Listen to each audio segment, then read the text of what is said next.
Shukran. It was 2 a.m. when the secret police came to my house to arrest me. I didn't even know they were the secret police. They were wearing civilian clothes, and they didn't have a warrant with them. Early that day, I drove a car, and I passed by a police car to be arrested. I was arrested, they interrogated with me, and they let me go. Apparently, they were not done. Good evening, everyone. My name is Manal al-Sharif. I'm proud Saudi and proud Arab. I'm a computer scientist by education, information security consultant by profession, and an activist by accident.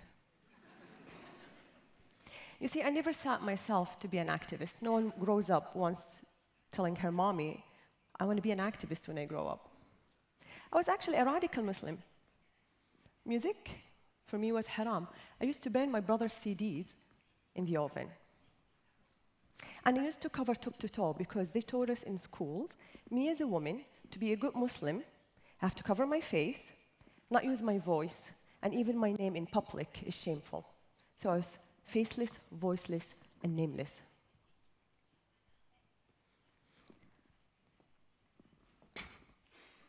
In 2011,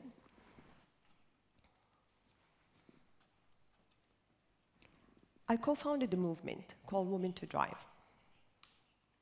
And this movement calls for all women who know how to drive on June 17.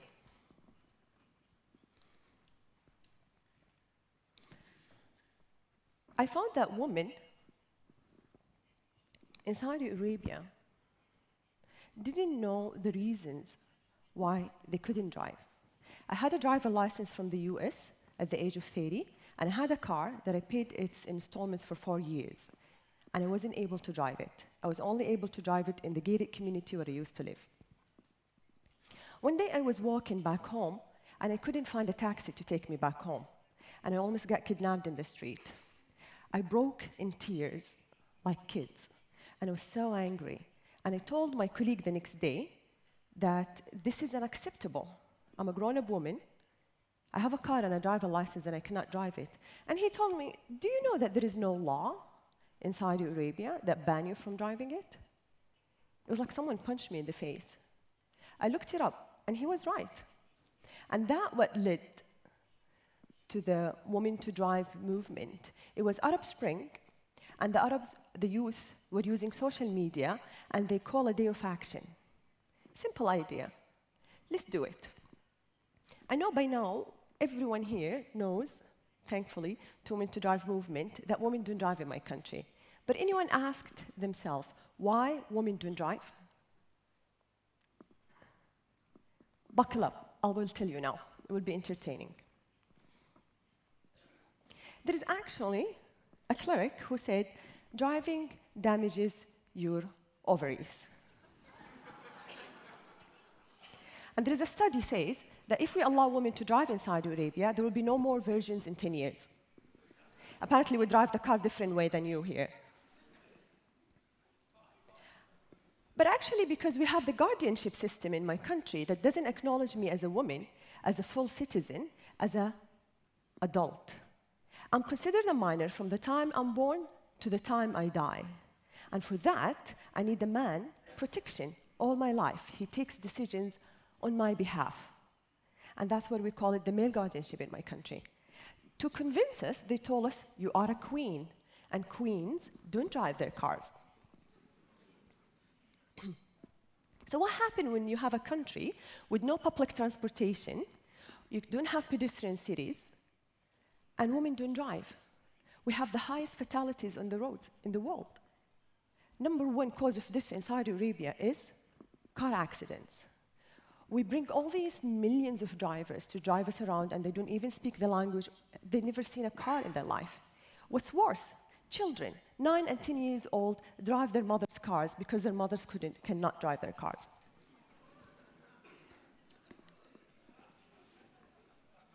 But the real reason that women can't drive in my country happened in 1990. 47 women took the roads and drove their cars to protest the ban on women driving. Those women were arrested, cars were confiscated, they were all fired from their jobs, they were banned from traveling abroad for 2 years. What's worse than what the government did to them was what the society did to them. So the imams took the Friday sermons to condemn these women, calling them corrupt and calling them things like prostitutes. I was 11 years old at that time, and I didn't understand what was happening. But what I understood, there was a taboo created that year, 1990. It took only 21 years until the Women to Drive came to challenge that taboo. You're Europeans, so I would consider that you know a lot about my country. But let me give you some fun facts that people don't know that much, because we always hear the negative things. Let me just tell you some interesting things about my country before I move on with the movement. Do you know that we are one of the youngest nations in the world? 46% of us are under the age of 24. In Austria, it's around 22% of you are under the age of 24. Just to compare.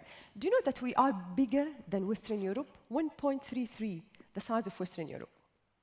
Our GDP per capita is $55,000 a year, is more than here. I think it's here 42 or 44 in Austria. Do you know that we are so vast and huge country that we have even snow in the desert? And that's why I wanted to show this picture. And this is actually in Saudi Arabia. It snows, so you can, next time you want to ski, you're welcome to join us. When we started the movement, women were so eager to drive. We did a survey, and 84% of the women said, we want to drive on June 17th onward. But only 1% of these women, only 1%. So these, if you don't have a driver license, would you get one? 1% only from 84, they know how to drive. And they had a driver's license.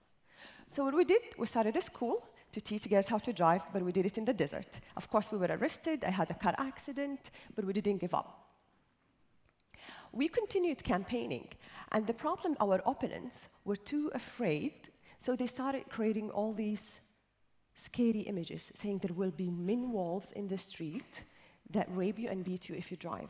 There was actually a whole Facebook page created with more than 7,000 people joining this page, saying we promise to beat any woman who drive on June 17. Of course, the girls created a page saying, we'll use our shoe if you dare to beat us on June 17. Posters were showing against the movement, against women, June 17 movement. But the nice thing, we find other people creating movements. These are students from the US. I don't know how they're going to protect us on June 17, but it was a nice gesture to show that the society, they are really divided around women to drive. So one of us, as the people in the movement, we had to lead by example because girls were really scared. That person was me. So I took the car, and I drove with a friend, and I asked her to take a video of me. I posted it on YouTube, and exactly in few hours, 700,000 views, and it was trending around the world. People from all over the world watched it. And I remember a comment from a guy in Australia, where I live today.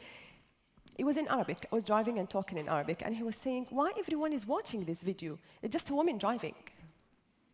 And it was trending worldwide, and that video led to more harassment. So 600 comments were very scary. People were calling my office, telling me that I opened my grave. People showing up at my office door. People calling my parents. The girls were more scared because what we wanted to do with this video is just encouraging women to drive on June 17, but it was counterpart. The government was so quiet. We needed to know what the government thinks if women drive on June 17. And that's when I drove for the second time to get arrested. And as I mentioned, I was interrogated and released, and then I was arrested again from my house at 2 a.m. And this is the only time when you arrest someone who threatens the national security. That's the only time when you arrest people after sunset in my country. So I was treated as a national security threat. When I was in jail, the group disbanded. They dissolved. Even the group, he had to run the country and leave, and he went to Dubai. They shut down the page, they removed the video. It was like my sacrifice was gone in vain. I was really desperate when I was in jail. And I was there for 9 days. And the Friday sermons, again, took over. All the national newspapers in Saudi Arabia, first page calling me a Western agenda. I had 5 charges against me, other than driving while female, inciting women to drive, disturbing the public order, posting her video on YouTube, and contacting foreign media. And all these are really dangerous that could get you in jail for years. Coming from a tribal society, my father had to go to the king himself to ask for a pardon for the guilt and the crime of driving a car. I was released after 9 days. I was thinking, everything is over because they closed. We lost 120,000 people joining our page. We lost this video. For my surprise, while the national news, the local news, was saying terrible things about the movement and me, international news picked up the story and talked about it. Everyone around the world talked about it. It started a grassroots movement, not only in Saudi Arabia. So instead of the one page that my group had to put down because they were too afraid to be sent to jail too, tens of pages showed up on Facebook. People changing their profile pictures in support of the movement. And my face was used as a symbol of the movement. After losing all hope that women would not drive on June 17, the hope came back to me. And on June 17, women took the roads, dozens of women took the roads, drove, and posted those videos on YouTube. We broke a taboo. And that day, June 17, I knew my purpose. And I promised myself I'll never stop until the first driver's license is issued to a Saudi woman. It's a very long campaign. It took 7 years. September 26 last year, a decree was issued lifting the ban on women driving. That was the day I cried, because it was the day of the emancipation of women in my country, and that will lead to the end of the male guardianship in my country. Through these years, we had amazing women from around the world supporting the movement. These are women. This is in Berlin. This one taken in Berlin. They went to the Saudi embassy, flipped the finger. She's a very famous racer in the US, and they started a movement in the US, Honk for Saudi Women. This was in Melbourne, in Australia. This is actually in Italy. It says, I drive with Manal, and this is my youngest fan. She's driving her horsey. It was amazing that how one movement inspired even songs. If anyone haven't watched this song, go watch it. It was inspired by the movement, Rebel Girls or Bad Girls. My friend sent me this photo from IKEA in Riyadh, the capital. My photo was used as a stock photo even. And this poster was showing everywhere in Jeddah, in Riyadh, in the capital. It says, I don't have a car, I have a camel, women to drive.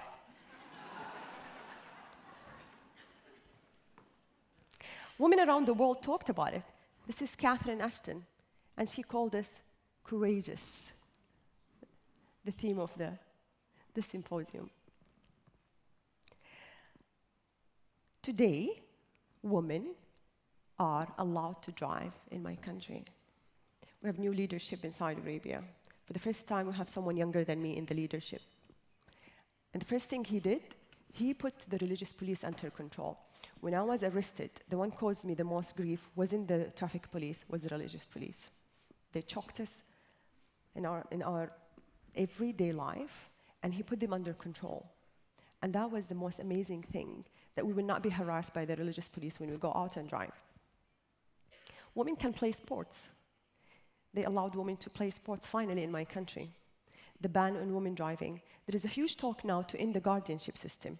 Finally, my country will recognize that I'm a citizen, a full citizen, without the need of a guardian. So on June 24, this is when the news came out.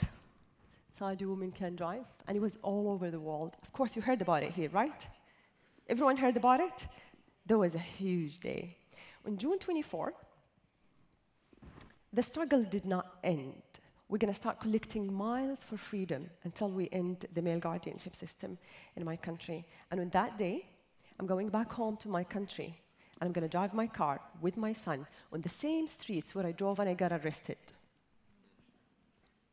Because I'm so proud that I lived through the ban, I fought the ban, and I'm going to be watching everyone succeeding in bringing the ban down. And on that day, I'm going to show you an image we used in our movement when they call us queens, and queens don't drive their cars. We say real queens drive their cars. And